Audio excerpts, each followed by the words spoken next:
വലിയ ഞാൻ തിരിച്ചെത്താം. സംവിധായകൻ വിനയൻ ഇപ്പോൾ ടെലിഫോൺ ലൈനിലുണ്ട്. ശ്രീ വിനയൻ, എന്ത് ആവശ്യത്തിലാണ് ഇപ്പോൾ ബി ഉണ്ണികൃഷ്ണൻ ഈ ഒരു നയരൂപീകരണ സമിതിയിൽ നിന്ന് മാറി നിൽക്കണമെന്ന് താങ്കൾ ആവശ്യപ്പെടുന്നത്? അത് ഞാൻ കൊടുത്ത കത്തിൽ വളരെ വ്യക്തമാണല്ലോ. ഞാൻ CM-ന് അയച്ച കത്തിൽ വ്യക്തമാണ്. കഴിഞ്ഞ നിങ്ങൾക്കറിയാം 2008 ഈ മാക്ട ഫെഡറേഷൻ എന്നുള്ള സംഘടന തകർത്തതിന് ശേഷം ഏതാണ്ട് 12 വർഷത്തോളം ഈ ഫെഫ്ക രൂപീകരിച്ച് അതിന്റെ സെക്രട്ടറി ആയിട്ടിരുന്ന ഉണ്ണികൃഷ്ണന്റെ നേതൃത്വത്തിൽ എന്നെ തൊഴിൽ വിലക്കാനായിട്ടും എനിക്ക് സിനിമ ചെയ്യാതിരിക്കാനായിട്ടുള്ള നീക്കങ്ങൾ നടന്നിരുന്നു.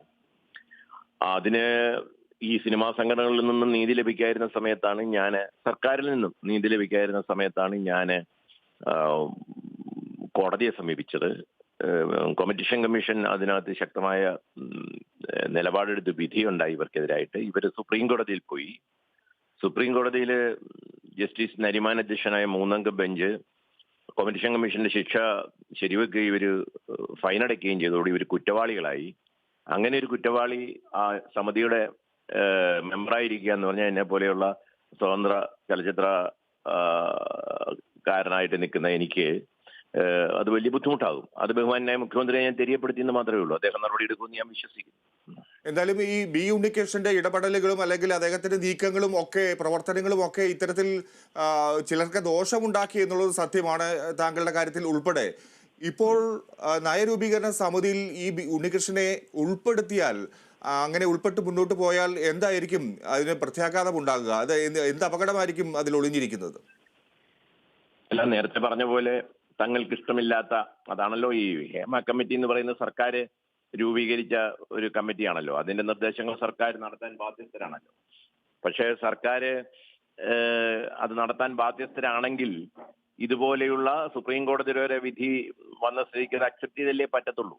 കാരണം അദ്ദേഹത്തെ കണക്കുള്ളവരതിന്റെ ആ സമിതിയിൽ ഇരുന്നാൽ ഈ പറയുന്ന ഇഷ്ടമില്ലാത്തവരെ പറ്റി നെഗറ്റീവ് ഉണ്ടാക്കാനും അവരെ ദ്രോഹിക്കാനും ഒക്കെ തയ്യാറായാൽ നമുക്ക് എന്ത് ചെയ്യാൻ പറ്റും? അത് തന്നെയാണല്ലോ ഇവിടെ കണ്ടുവരുന്നത്. ഈ ഇപ്പം ഹേമ കമ്മിറ്റി ആണല്ലോ ഒരു 15-അംഗ പവർ ഗ്രൂപ്പ് ഉണ്ടെന്നൊക്കെ പറഞ്ഞത്, അല്ലാതെ നമ്മളാരും അല്ലല്ലോ ആദ്യം പറഞ്ഞത്. അപ്പോ നമ്മൾ പറഞ്ഞിരുന്നു, ഇവിടെ തിലകൻ ചേട്ടൻ ഉൾപ്പെടെ ഞങ്ങൾ പലരും പറഞ്ഞിരുന്നു, ഒരു മാഫിയ ഗ്രൂപ്പിനെ കണക്ക് ഇവിടെ പെരുമാറുന്നുണ്ട് പലരും എന്ന് പറഞ്ഞിരുന്നു. പക്ഷെ ഇപ്പൊ ഇത് നിയമം ഇന്ത്യയിലേക്കും വലിയ കോടതി അക്സെപ്റ്റ് ചെയ്തിരിക്കുകയായിരുന്നു ഇദ്ദേഹം ഒരു കുറ്റവാളിയാണെന്നുള്ള. അങ്ങനെ ഒരാളെ ആ സമിതിയിൽ വെക്കല്ലെന്നാണ് ഞാൻ പറഞ്ഞത്. അത് മുഖ്യമന്ത്രി എന്ത് ചെയ്യുന്നു എന്ന് അദ്ദേഹത്തിന്റെ ഒരു തീരുമാനം അനുസരിച്ചായിരിക്കും ഞാൻ അടുത്ത എന്താ ചെയ്യുക, നീങ്ങുക എന്നുള്ളത്. ഇത്ര എനിക്ക് പറയാനൊക്കത്തുള്ളൂ. ഈ മുകേഷിനെ ഒഴിവാക്കണം എന്നുള്ള ആവശ്യം ശക്തമാണ്. അതിൽ നിന്നും ബി ഉണ്ണികൃഷ്ണനെ ഒഴിവാക്കണം എന്ന് ആവശ്യം താങ്കൾ ഉന്നയിച്ചിരിക്കുന്നു. ഈ നയരൂപീകരണ സമിതിയിൽ ഒരു ശുദ്ധികലശം തന്നെ ആവശ്യമുണ്ട് എന്നുള്ള അഭിപ്രായം താങ്കൾക്കുണ്ടോ? അങ്ങനെയൊന്നുമില്ല.